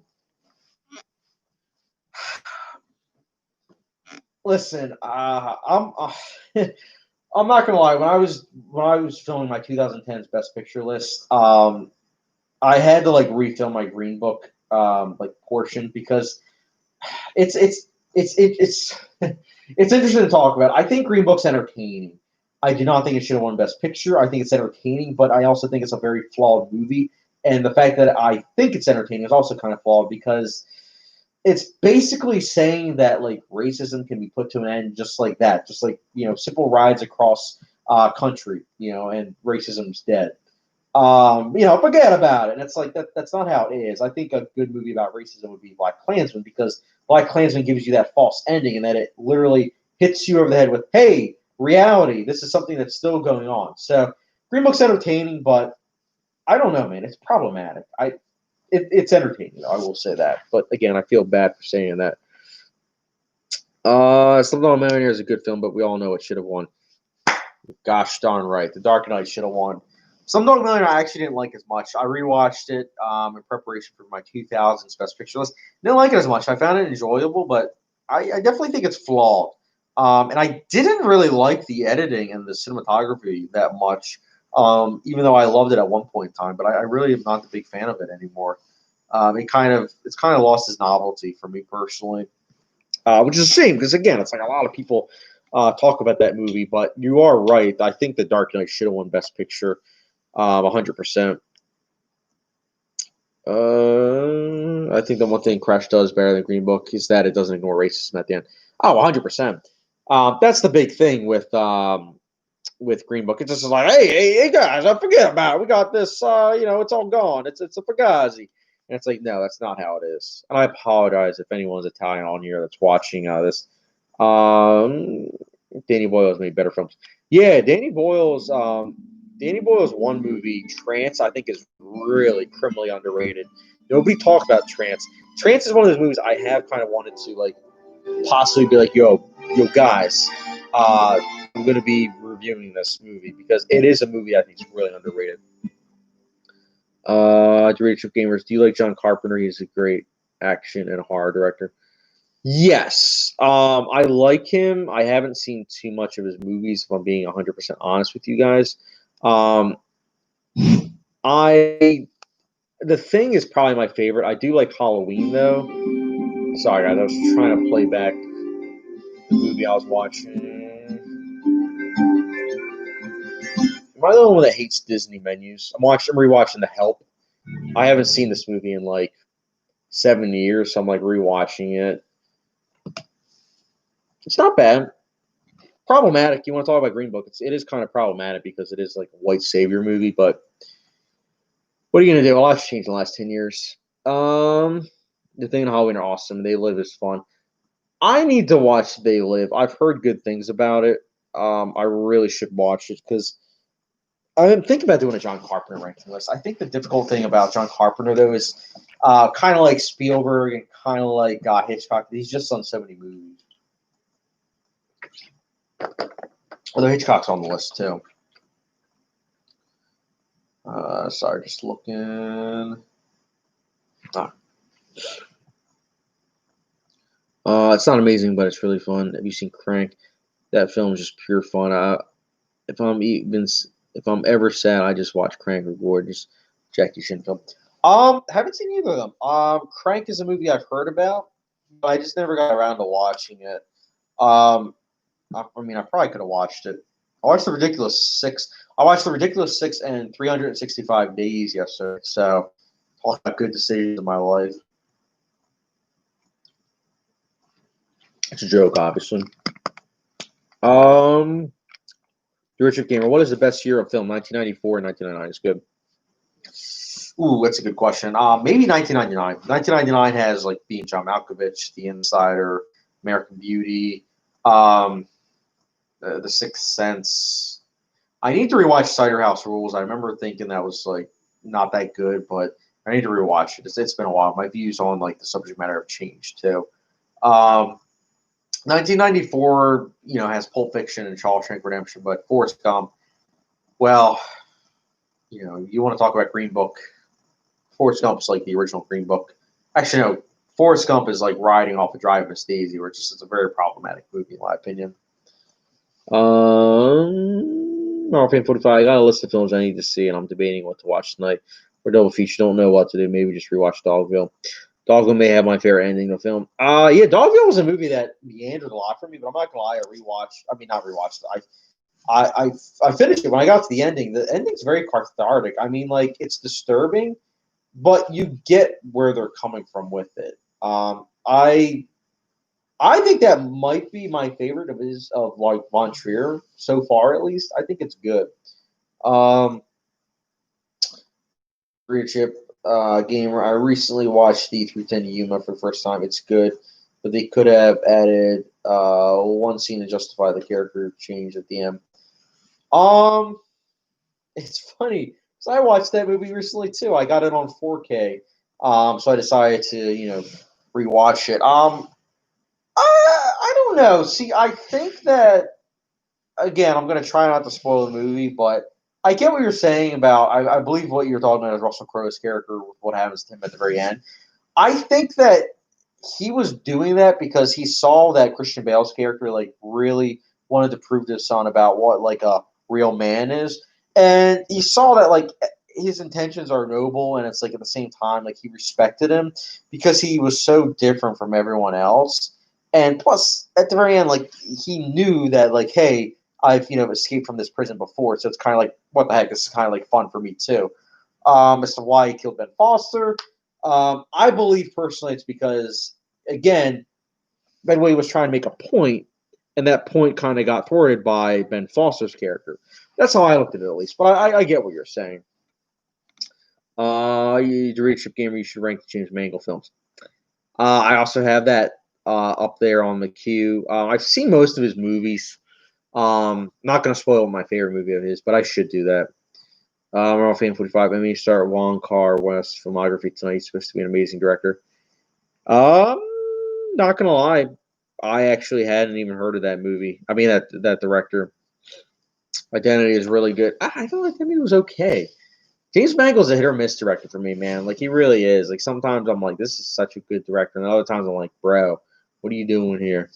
Um, but yeah, I should rank James Mangold's movies. That's the thing, guys. When you guys are recommending me like directors to like do, it's not that I brush it off. It's just I have so many that like sometimes it's kind of like it's a lot. But I will add James Mangold to the list. Excuse me. Bishop Gamer, Night and Day wasn't too good. Yeah, I thought it was just okay. I like Cameron Diaz in some movies. Recently, she hasn't been in much, but I liked her back in the day. And I think her and Tom Cruise they have good chemistry, but the action's kind of like it's okay, I guess.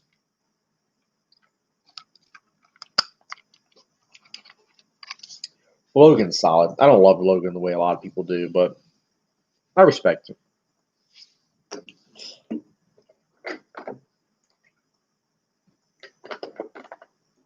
But yeah, guys. Just again to say what I said in the beginning of the chat. My movie's premiering either late. It will be either late the 18th, so like a little. Actually, no. So yeah, like a week from now, or it will be that Sunday. It just depends on when I release it. Again, if you guys have any criticisms about the movie, which again I know it's not a perfect movie, but if you guys have any criticism about the movie, just make sure it's constructive because it's like again, I'm flawed. I worked on it pretty hard too, so just constructive criticism. Other thing is again, I have it on Letterboxd, so you guys can like review it. Once you've seen it, and then thirdly, um, with the movie, I was gonna jokingly review my own movie, but I was like, how pretentious is that gonna be? I was like, maybe not, but I'm thinking about it. I feel like it'd be kind of funny. Marvel Fan 45, or I could rewatch Antichrist. I don't know how obscene that movie was till I saw it and the last act hit. Yeah, that last act hit. Like, definitely look at Never mind. I'm not going to get into that movie. That movie I thought was okay, but it stuck with me, and I really respect that movie. Marvel Fan 45. I'll definitely be seeing the film when it comes out. Rich Gamer, I can't wait, man. I'm so terrified, but at the same time excited for you guys to see it. Curious to see if you guys will pick up on all the movie references. I pay homage to Gravity. I pay homage to Watchmen, the TV show. I pay homage to Birdman, The Revenant, in terms of like some shots. The score again is heavily inspired by Birdman, but also like those synth-based scores of like John Carpenter. So it's good stuff. I think my friend again composed the score and he did a great job. It's the first time I had a composer. Like this movie has a lot of like stuff my friend composed, and then I have a couple things that are actually pre-existing material. Like this song at the end credits is actually from Suspiria, so it's exciting. Bishop Gamer, what is your favorite film of all time? Do you watch Sean Chandler chat about movies with him? Good question. So Sean Chandler, well, favorite film of all time as of right now, I think it's American Beauty, but it can change. Sean Chandler, yes, I'm subscribed to Sean Chandler. I don't always watch his stuff. Um, I like Sean Chandler. I do. In fact, I was actually thinking about maybe like throwing it out there to him, being like, "Hey, could we collaborate?" Because I did notice he actually does collaborate with a lot of, like people, like fellow YouTubers that don't have as many subscribers as him, which I think is really cool. Like he seems like a very down to earth guy, and I think like collaborating with him on a video would be pretty cool. So I like him. I think that he's a decent guy. He kind of falls in the same line as like Zach Pope though for me, where it's like he has like so many like ask anything, like it's like once or twice a week, and I'm just like that's a lot. Like the reason why I had this was because it's a week before the movie premiere, but I just got it's a lot. Reach a game and social network. Marvel Fan 45 loves the spirit phenomenal and Inferno my favorite. Oh, I was talking about the remake, the one by Luca Guadagnino. I actually love the Luca Guadagnino one. The original Suspiria I respect. I just don't love as much as the remake. Well, reimagining, but I get what you're saying. The Richard Gamer, he collabs with smaller YouTubers because he was in that place before. Yes, which I really respect. I hope that. I mean, again, I'm not saying it would happen just because I'm not like other YouTubers. I just kind of I feel like I go against the grain. But if I ever did become like a big YouTuber, I would still try to collaborate with smaller YouTubers because it's not easy, especially when you're working like 40 hours a week and it's like, you're so tired, but at the same time, it's like you love movies and you want to, have an outlet where people talk about it as well and you use it. And it just so happens like, you come across more people that subscribe and everything. It's nice. Um, Cruise Gamer, I found it back in 2017. It's pretty cool that he's so big now. Oh, wow. That's pretty cool. That's the thing. 2017, there was a lot of YouTubers that I remember they had the same amount of subscribers as me. It was like a couple hundred. Then they just took off. But I think that's a lot of like I think my channel. Reason why it didn't really take off is because I was reviewing the same stuff as everyone. Like I didn't have like a name. I like ever since I did my Tim Burton ranking list. That is what took off me getting the 400 plus subscribers. I think at least because people look at that and they're like, wow, he has a consistent segment that he does. It's usually every 2 to 4 weeks, which I know doesn't sound consistent, but it's like it's a lot of work. So it's like because of that, you can appreciate that more.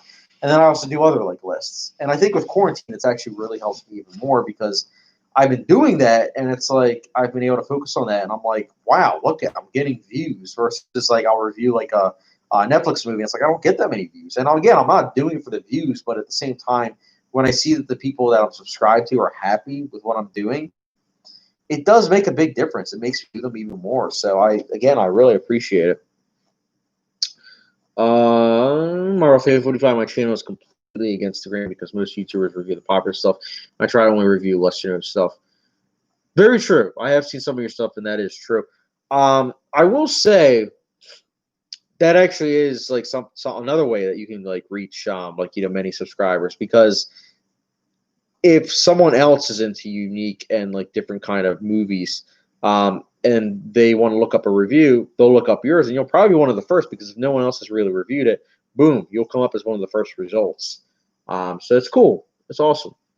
Richard Gamer, to be fair, Sean isn't as pretentious with his Q, and he's as others. Oh boy, am I pretentious? I hope not. Marvel 45. I only use my channel to meet cinephiles, and I've made so many friends on my channel. The movie community on here is great. It really is. I do talk about from time to time about how, negative reviews, I mean, not negative reviews, but like negative comments. But, truth be told, for the most part, it is like positive and like constructive, which I like. And I think that's nice because it's like, you understand people are just people are here for a good time at the end of the day.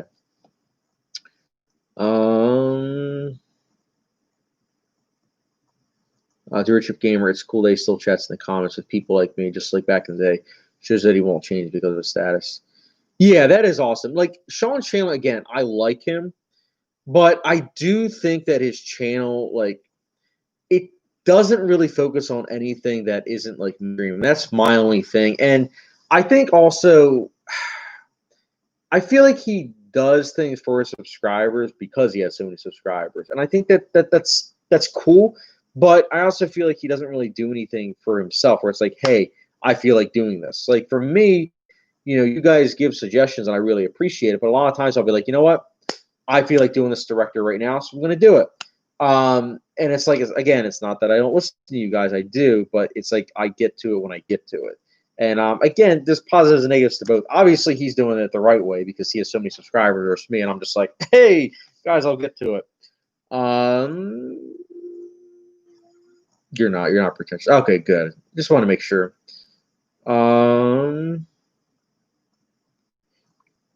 They said, we said, been watching your stuff lately. Keep up the good work. If you ever want a guest on the Cult of Films, let me know. Holy cow. I don't even know who that is, but that's awesome. Let me look this up. They said, we said. Just want to make sure this is legit, guys.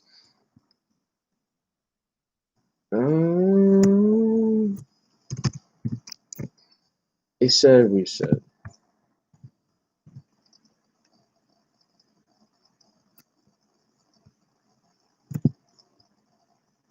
The Cult of Films. All right, just looking this up. I'm not really seeing anything.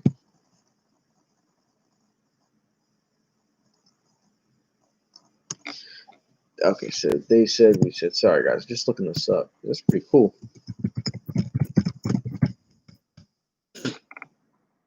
Oh, yeah, wow. 1,400 subscribers. All right, you know what? I'm going to take a picture of this. Sorry, guys. I'm going to answer your questions in just a second. I just want to write this down. So I might be interested. I'm trying to join the community a lot more. All right. Sorry. Unprofessional, I know. I'm sorry. Duration Gamer, I can see what you mean. Yeah, man. Marvel Fan 45. I don't do stuff for subs. Like today, I just randomly reviewed Fight Club. Then, like yesterday, F for Fake. Very true.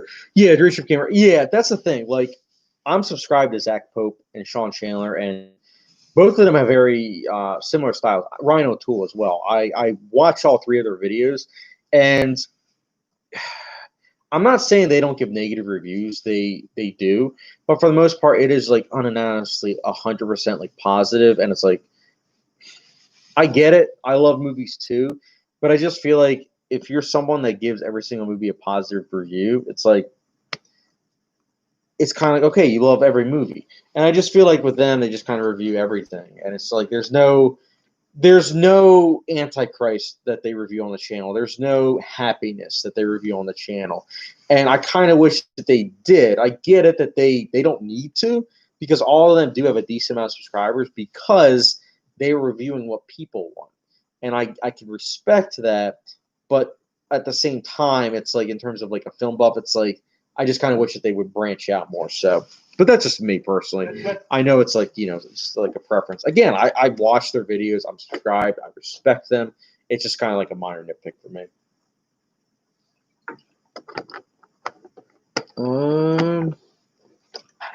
I just look in. I think what other subscribers I'm subscribed to that you guys would know about. Oh, Jared Buckenhall. He goes against the mainstream in terms of like his skits. I think they're very clever. Larry Chilson, he goes against the grain. He has like a lot of unique segments, I would say. I'm trying to think of other YouTubers that are like on the smaller side. But yeah, Sean Chandler, I remember being subscribed to him when I'm trying to think, I think he had like 70,000 subscribers. Now he's reached like a lot more. And I like him. I just haven't seen as much of his stuff as I really should. But I like him. I think it's good. I'm debating doing a Chris Nolan series so I can finally say my piece on him. Ooh, I don't know, man. I don't know. I'll respect it. I'll watch it. Drew Chip Gamer, yeah, I think Jared is really distinct. He had like 20,000 when I subbed. Holy cow, he's at 20,000 now? Let me check this out. I remember I don't even know if he's still subscribed to me. I hope he is. But I remember, I think it was 2017. I remember he actually that year, Ryan O'Toole both commented on one of my videos separately, of course. But I remember both of them had like the same amount of subscribers to me, and like at that point in time, I was literally just like happy to like just be filming, just because it was such a difficult time. But yeah, man, it's crazy. Oh, I'm thinking. So I think you might be thinking of someone else. I'm thinking of J Buck Studios. I forgot he renamed it. Yeah, J Buck Studios. I think he's around the same age as me. I've seen some of his stuff. I do like his skits. He's pretty cool. It's pretty awesome to see how many views he has on the channel. Like, he has like 755,000. I have almost 100,000. So that's pretty cool.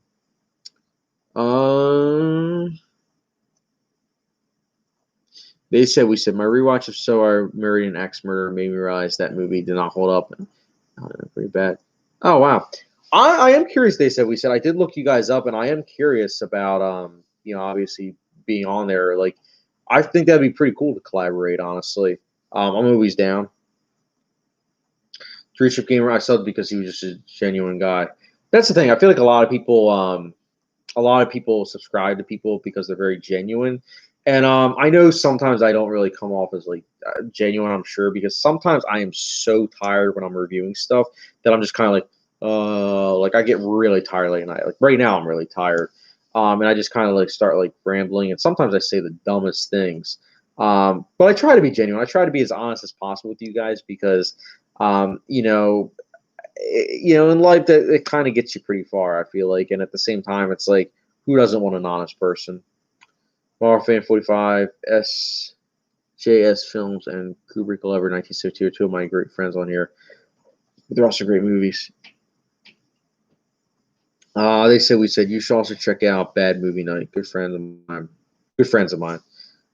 I'll check that out right now. Bad Movie Night. Some of these channels I've heard of, I just haven't actually sat down to like watch them. It would be cool to collaborate with you guys, honestly. I've been trying to get more into the community, honestly. That's one of my big things. I didn't really get into that, collaborating with like a lot of people until recently.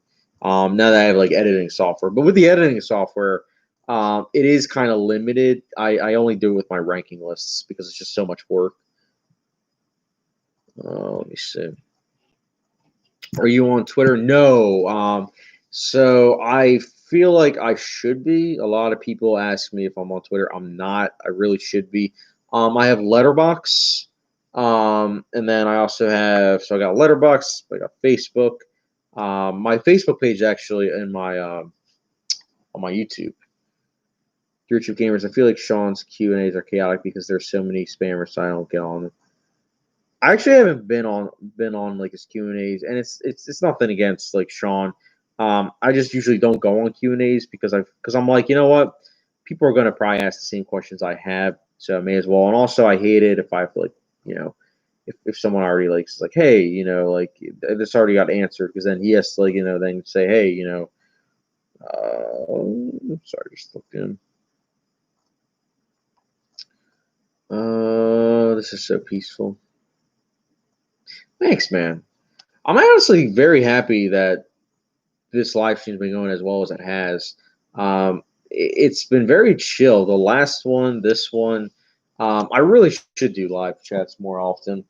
I feel like it brings you guys knowing me, even more closely, because when I do my videos, ranking videos aside, because obviously those, especially the recent ones, I have like edited, spliced together. But usually I try to have where it's like a 5-6 minute video of me not cutting at all and literally having to remember everything I want to say in 5 to 6 minutes. But with this, it's like, it's unfiltered, it's unprepared, so to speak, to an extent at least.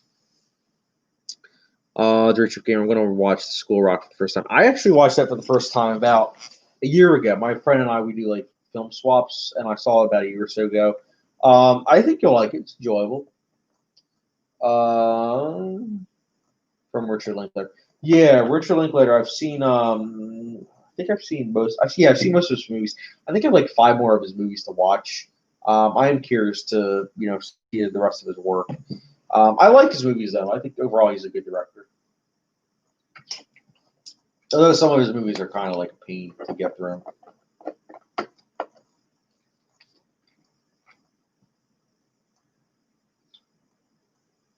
Oh, this drink is so good. telling you, you're trying to cut out sugar is difficult. These buy drinks, man, are so good. Buy better for my next video.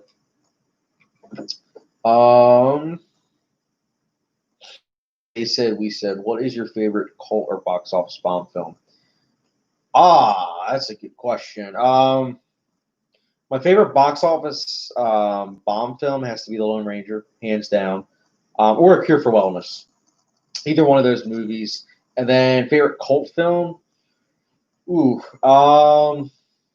Geez, that's a really good question.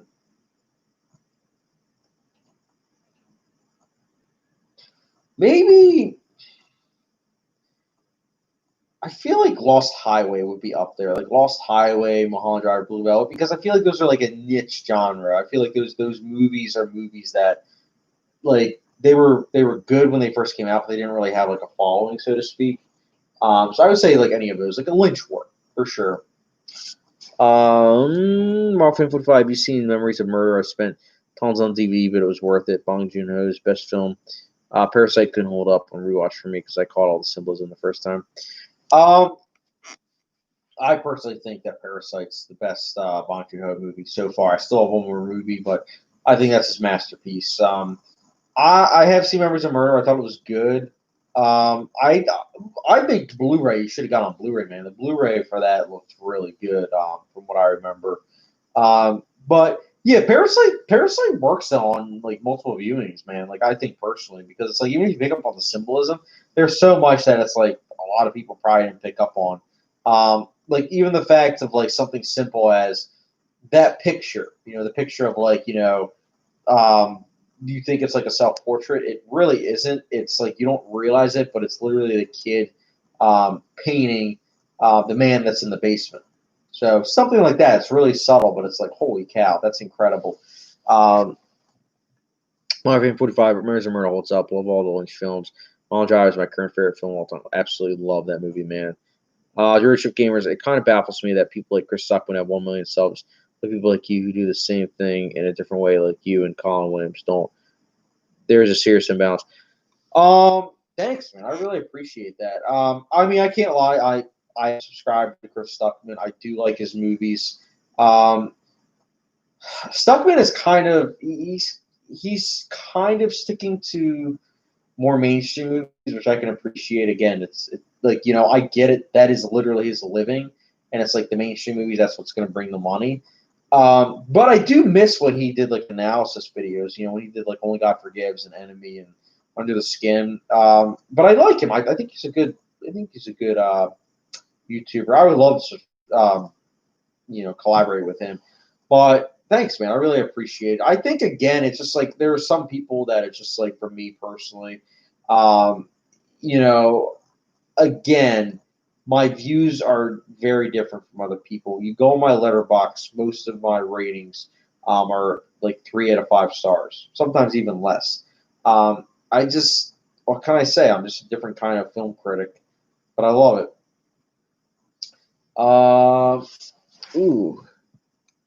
Human Sounds recording. Parasite is amazing, but Burning. Burning I thought was solid. Rich of Gamer, do you watch BAM Tube TV? He's really underrated. Yeah, I do. BAM Tube TV I like.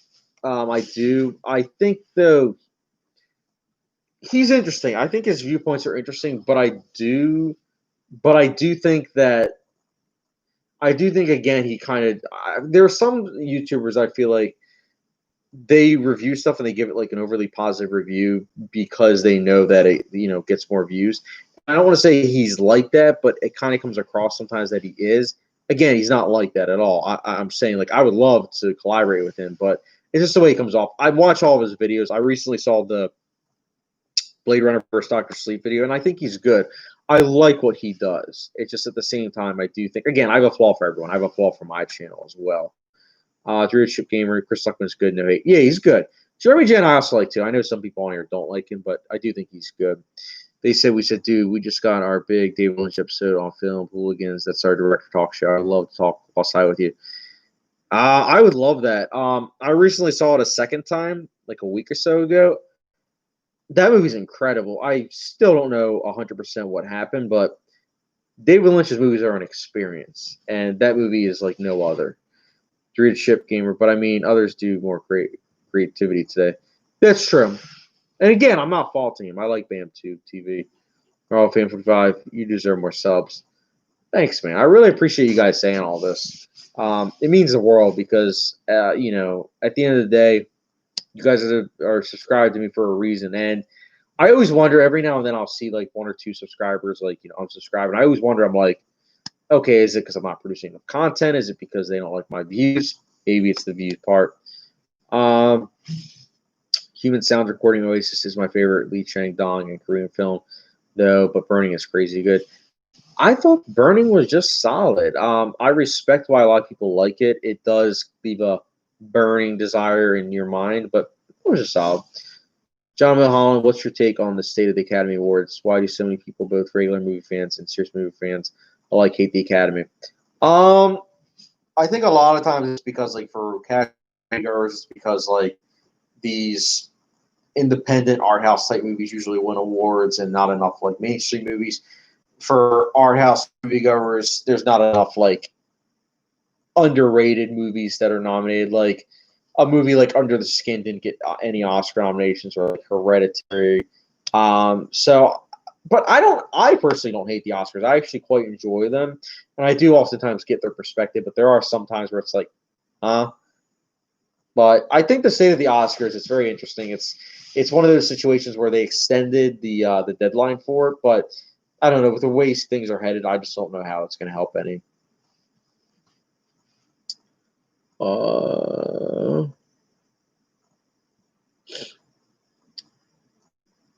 Three chip gamers like you do probably the only directors ranking on YouTube, and same with the best picture winning ranking. Yeah, I saw what's his name? I think his name's like Jay Vaders. I think he's done like ranking. He's done director ranking lists. I'm not subscribed to him. Maybe I should be, but I did ask if he. I remember like a couple of years ago, I asked if he could subscribe to me, and he's like, "Yeah, man, I will. I'll check out your work." He didn't check out my work, and he didn't subscribe to me, so I just kind of was like bummed, and I was like, "All right, screw you. I'm not subscribing them." So, but I know he does like director ranking lists. With the Academy Award one, I do agree with you. I do think that most people don't do that. Crucial Gamer, I feel like Bam doesn't do reviews anymore for that reason. He does other creative stuff. Yeah, he does a lot of like the this versus that, kind of like Channel Awesome, but I like it. I do think it's really cool. They said we said I was lucky enough to collab with Good Bad. Look, Cecile's a great guy. Dude, that's awesome. Collaborations are great, honestly. It's like at the end of the day, especially when it's like, it's things kind of mesh together, it works really well. Marvel Fan 45, Inland Empire, I need to get rewatched, but I thought it was great the first time I saw it. But now I've seen all the Lynch stuff, I need to get a hold of a copy. I know it would be on my favorite film. Yeah, Inland Empire I think is good. I get a lot of comments on my Lynch list saying like, "Oh, how could you not put it higher?" Oh, wow, you have a Batman v Superman poster behind you. Like who cares? They said we said Inland Empire is David Lynch's final form. Yeah, that was his final film, and it was really good. It was good, actually. I don't want to say I loved it. I need to rewatch it. But and then you had Twin Peaks: The Return, which is masterful. Human Sound Records. I thought the first 2 hours of Inland was great, but the next two kind of fell over the place for me. I get that. They said we said completely agree. Yep. Ship Gamers. I feel like you can do an only positive review for movies that are classics like Jaws, The Dark Knight, or The Shining. Yeah. I would say that's the thing, man. I did The Shining. Like I did a review for that. Actually, I've done two. The Shining review is actually the first one that I ever did on my channel. And then to celebrate before Doctor Sleep came out, I actually saw The Shining in 4K in theaters, and I decided to review it again, see how my thoughts have changed. So decided to do that, and yeah, I should review Jaws of the Dark Knight though, especially as I recently rewatched Jaws. Still a great movie. Dark Knight still a great movie. I'm thinking about doing like kind of like more obscure movies. Like I was thinking about doing like Little Children, which is a 2006 movie that most people haven't seen. But you go on YouTube and nobody's really reviewed it, and it's like, bro, that's something that probably should get reviewed. Marvel Fan 45, I'm going to do a collab soon. This stream inspired me. Thanks, man. I appreciate it. Like I said, I'd be more than happy to collab with you. We could always do like a director ranking list of like Lars von Trier, because I know you said that you've seen all his films.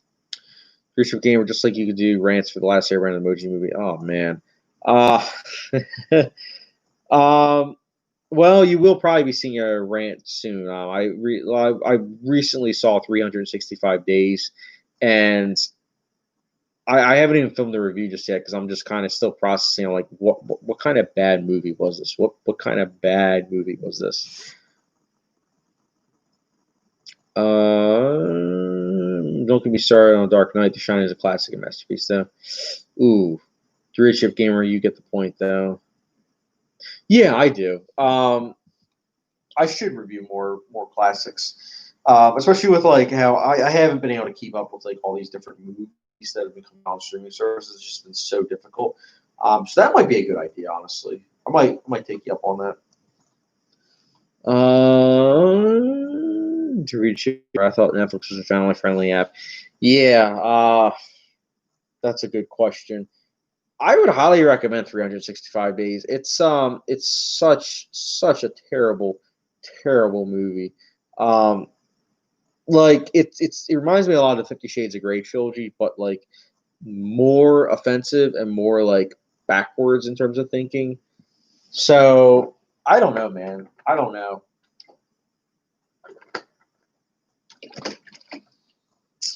Well, 45. I watched Mysterious Skin a couple weeks ago, and I couldn't film a review on it because it messed me up so much afterwards. I get that. There are some times where I'll do like a review or like getting ready to do a review, and I'll either get like really tired or I'm just like, how do I put this into words? And I'll have to like film it like 20 times because it's just so difficult to get my thoughts together. So I get that. Marvel Fan 45, and I watched it the day before too, the most disturbing movie 2 days. Still need to watch that. Duration Gamer from Marriage Story to 365. Oh gosh, a Marriage Story I like. I actually love that movie, but I do agree with you. I feel like 365 Days is like a prelude to that movie. They said we should just throw everyone for a loop and review What Did Jack Do from Lynch. LOL.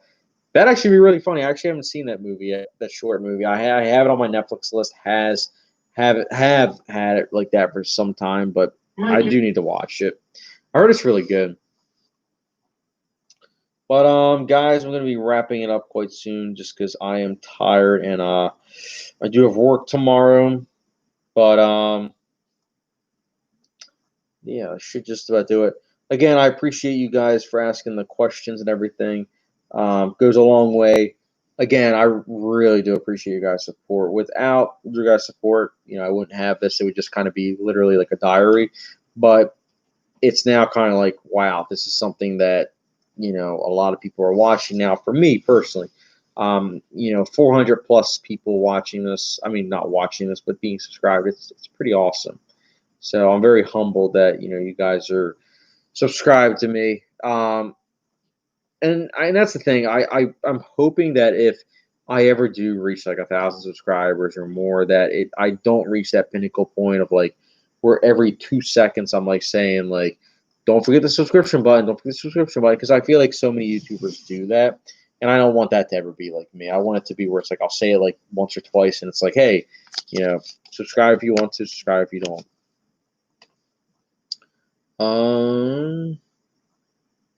They said we said hit me up on Facebook, John Dunnings. Looking forward to it, man. Congrats. Oh, awesome. Let me take a picture of that. So that way I can. So that way I can do that. It's pretty cool, man. I didn't know you were subscribed. I'll have to subscribe to you. All things considering. All right, guys. Again, I'm pretty bad at wrap ups, but I really do appreciate you guys for commenting. Oh, wait. Marvel 45, that's the thing I do on my channel. I never ask anyone to like subscribe. Yeah, I only do that. I only do it like at the either the very beginning or very end, but like I know a lot of people do it like in the middle because they kind of have to they want to get more subscribers. And I think there's some kind of theory that when people do that a lot, they'll get even more views and subscribers. I don't know. For me, I'm just kind of whatever. If you guys want to subscribe, subscribe. But yeah. All right, guys. Again, thank you very much for watching. I look forward to giving you guys my movie next week. The 1980s Best Picture list will be unveiled probably on Tuesday. And yeah. Basically, we said I took the thumbs down one video. Interesting. Warfare 45 One Night Man. Alright, yeah, guys. I will talk to you guys later. Again, video on Tuesday, and then video on Saturday. So, awesome. So, I will talk to you guys later, and catch you guys later.